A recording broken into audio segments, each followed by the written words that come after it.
Halo teman-teman, selamat siang menjelang sore. Kita kembali lagi di konten investasi pertanian. Dan sekarang saya ada posisinya sedang ada di kebun Pak Haji Sakur, yang di beberapa konten lalu kita angkat tentang rahasia beliau. Ternyata salah satunya adalah urin kelinci. Kebun ini pohon-pohonnya sudah ditanam umurnya 15 bulan. Oke, di konten sebelumnya ketika saya mengangkat profil kebunnya Pak Sugeng dengan usia tanam yang sama, kita akan perbandingkan hasil buahnya. Oke, yuk kita lihat bagaimana pohon lemon California ketika dirawat dengan baik bisa membuahkan hasil yang jauh lebih baik daripada lemon California yang ditanam asal-asalan. Yuk kita perhatikan satu persatu. Nah, ini dia teman-teman. Dompolan-dompolannya teman-teman bisa lihat. Ini sudah sangat lebat ya. Ini usianya sama-sama 15 bulan. Rata nih semuanya. Kalau dirawat dengan baik, dengan SOP yang benar dan perawatan yang intens, jarak tanam juga diperhatikan. Kalau teman-teman lihat, ini jarak tanamnya 4x5. Satu pohon dengan yang lainnya. Itu hasilnya seperti ini. Dan sekedar informasi, dari bulan September sampai sekarang, luas total kebun ini itu ada sekitar 600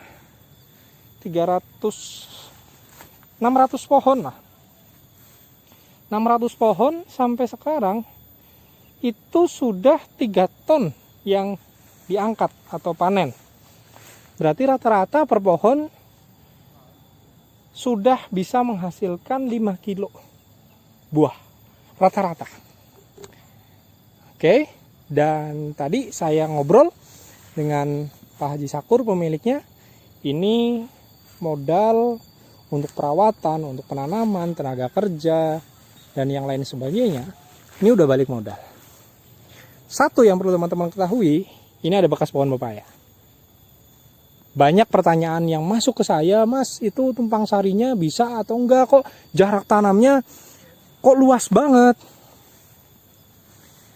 Ya kalau mau hasilnya maksimal seperti itu, tapi kalau mau dipaksakan jarak tanam 1x1 pun bisa, silahkan.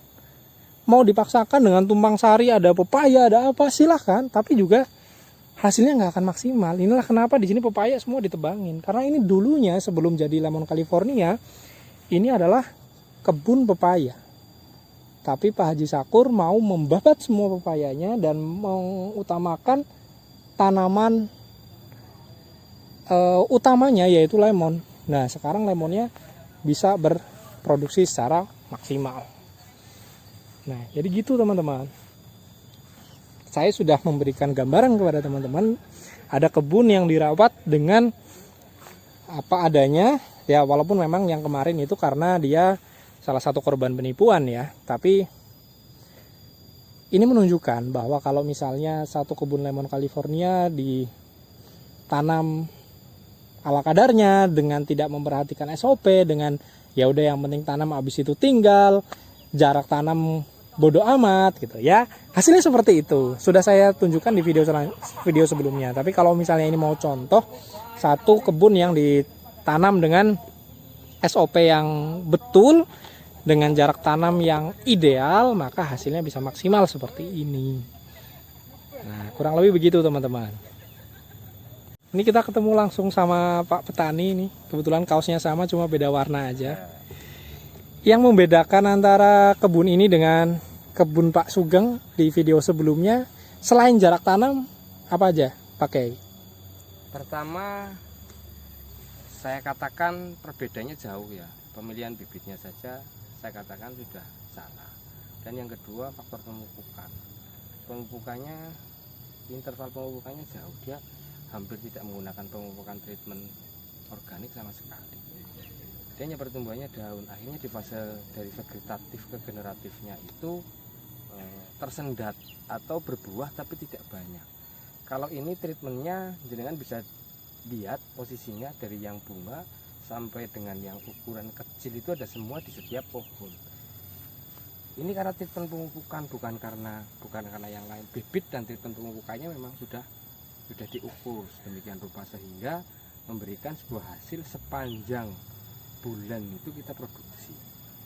Sementara yang di daerah Kejobong yang kemarin dilihat videonya itu, dari pemilihan bibit, jarak tanam, pemupukan, penyemprotan pupuk daun dan penyemprotan insektisida itu jauh sekali dari SOP.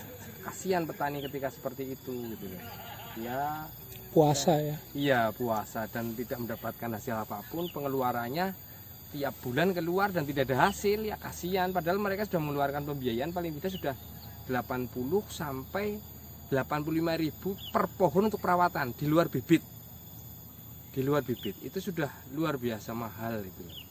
Kemudian tanah yang mereka gunakan juga tanah-tanah subur dibanding dengan sini. Memang ini lama untuk ditanami singkong, ya lumayan rusak juga, kita terus perbaiki, tapi ternyata memberikan hasil yang luar biasa ketika di sini.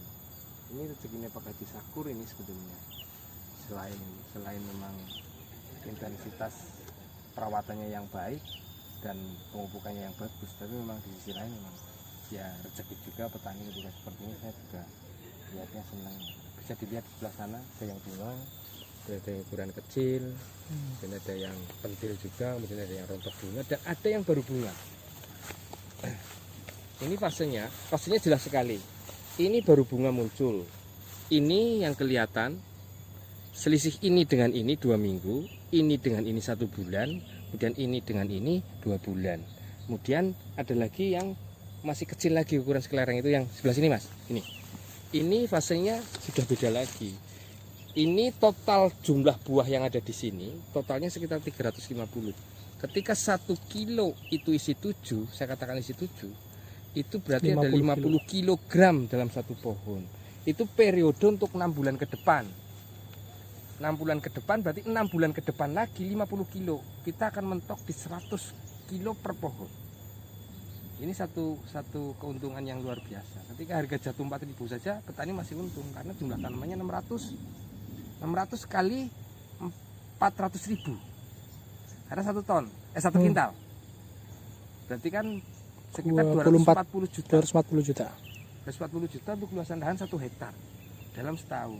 Jadi ya petani tidak akan mungkin rugi ketika seperti ini. Ini nggak nyampe 1 hektar kan, 7.000 ya? Nggak sampai 7.000 meter ini. Saya hitung 1 hektar saja hitungannya. Ini sudah nggak mungkin rugi. Ini sudah balik modal Pak Haji karena sudah panen 3-4 ton ini dalam kurun waktu Oktober sampai dengan Desember ini 4 ton. 4 kali 15.000 sudah 60 juta yang sudah masuk. Nah, kemarin itu yang selalu muncul itu pertanyaan soal tumpang sari. Kita ambil contoh di situ kan ada bekas beberapa pohon pepaya. Kalau dipaksakan, seandainya dipaksakan untuk ada tumpang sari, ambil contoh aja pohon pepaya itu produksi bisa susut atau bisa turun berapa persen? Turun sampai dengan 60%. 50 sampai dengan 60%. Sayang lah, mending kita nggak usah tumpang sari untuk tanaman tahunan. Kita tumpang sari boleh lah, kita tanaman musiman lah. Kalau jahe itu kita masih, kacang itu kita masih toleran. Tapi kalau untuk tanaman-tanaman kayak pepaya, naungannya sudah berat. Jadi ya saya sarankan untuk tidak. Karena berat nanti di perawatan juga, kemudian berat di hasil juga. Oke, begitu ya Mas Billy ya. Terima kasih banyak ilmunya Pak Kiai. Nah, kalau mau beli kaos itu di mana Pak Kiai ya? Kan bagus sekali kaosnya. Subscribe ya. Oke. Kaosnya pesan sama Mas Billy. Jadi gitu teman-teman, hasil dari sidak kita di kebunnya Pak Haji Sakur pada sore hari ini. Jangan lupa klik like, comment, and subscribe channel saya khusus untuk membahas tentang investasi pertanian.